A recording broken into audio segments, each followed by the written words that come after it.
Public కూడా interact అవుతున్నారు sir. Ramakrishna Reddy గారు, నా పేరు ఎస్కే బాబు, సీనియర్ జర్నలిస్టు, ఎక్స్ విశాలాంధ్ర. విపక్షాల ప్రచారం ఒకటి జరుగుతూ ఉంది. జగన్మోహన్ రెడ్డి గారు అధికారంలోకి వచ్చిన తర్వాత లిక్కర్ పాలసీ అనేది చాలా దారుణంగా ఉంది, ఏ బ్రాండ్స్ తీసుకొచ్చి ప్రజల ఉసురు తీస్తున్నారు అని చెప్పి పెద్ద ఎత్తున ప్రచారం జరుగుతుంది. దానికి మీరేం సమాధానం చెప్తారు? ఇంతకుముందు ఏదైతే ముందు ఫస్ట్ అడిగిన క్వశ్చన్కి ఆన్సర్ ఉందో అదా ఆన్సర్. ఈ బ్రాండ్స్ కానీ ఇంకోటి కానీ కొన్ని అప్రూవ్ అయినవి ముందైనవి, లేదా డిస్టిలరీలకు అంతకుముందు ఏదైనా పర్మిషన్లు ఎక్సెస్ పెంచింది ఇచ్చింటే వాళ్ళు ఇచ్చారు. మా గవర్నమెంట్ వచ్చాక మేము చేసింది ఏంటంటే లిక్కర్ సిండికేట్ ఉంటే వాటిని లేకుండా చేసేసి గవర్నమెంట్ షాప్సే గవర్నమెంట్ వీటితోనే పెట్టడం అనేది ఒకటి జరిగింది. అంటే ఎవ్రీథింగ్ ఈజ్ కంట్రోల్. మీకు ఎక్కడైతే కరప్షన్కి అవకాశం ఉంటుందో అవి మేము చేసింది ఏదీ లేదు. అంటే మీరు డిస్టిలరీల కెపాసిటీ పెంచితే అన్నా మీకేమన్నా రావాలా, లేదా ఈ సారా సిండికేట్లు పెట్టి వాటి ద్వారా అన్నా ఏమన్నా జరగాలి. ఇందులో ఎక్కడ జరుగుతుందో ట్రాన్స్పరెంట్ సిస్టంలోనే అది అర్థం కావట్లేదు. వాళ్ళు ఫాల్స్ ఇమేజరీ ఏదైతే బిల్డ్ చేయాలని చూస్తున్నారో దాని మీదనే పోతున్నారు.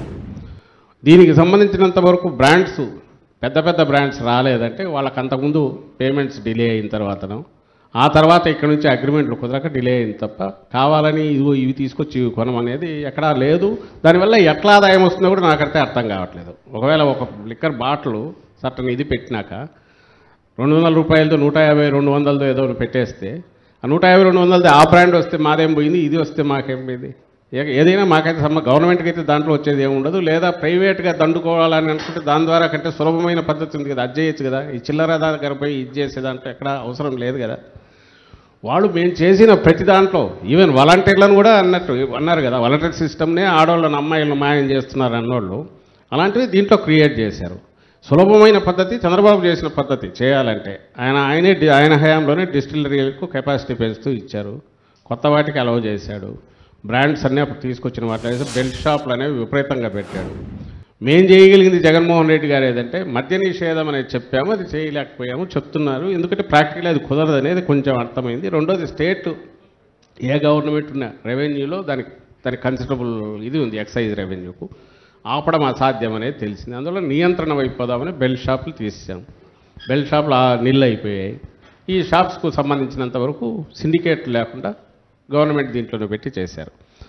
సిస్టంలో సరిగ్గా చేశాక వీటికి సంబంధించి ఎక్కడన్నా చిన్న చిన్న అవకతవకలు ఎక్కడ జరిగితే లోయర్ లెవెల్లో జరుగుతాయి తప్ప ఒక ఆర్గనైజ్డ్ గవర్నమెంట్ లెవెల్లోనే ముఖ్యమంత్రి స్థాయిలోనో ఇంకొకరు దీని డీసెంట్రలైజ్డ్ దాంట్లో చేయడం అనేది అసాధ్యము, ఫూలిష్నెస్ కూడా. మీ దగ్గర ఒకరి దగ్గర నాకు కోట్ల రూపాయలు వచ్చేప్పుడు ఇది చేస్తాడు ఎవడో నా కరప్షన్ పోయాడు, 1000 మంది దగ్గర కిందికి పంపించేసి అక్కడి నుంచి రూపాయి తీసుకుంటూ వస్తాడు. ఎట్లా సాధ్యమవుతుంది? అది లాజికల్గా ఆలోచించండి.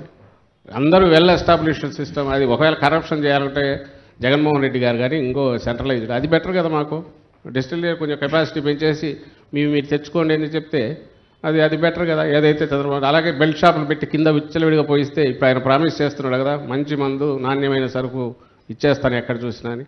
అది చేయొచ్చు కదా, చేయలేదే.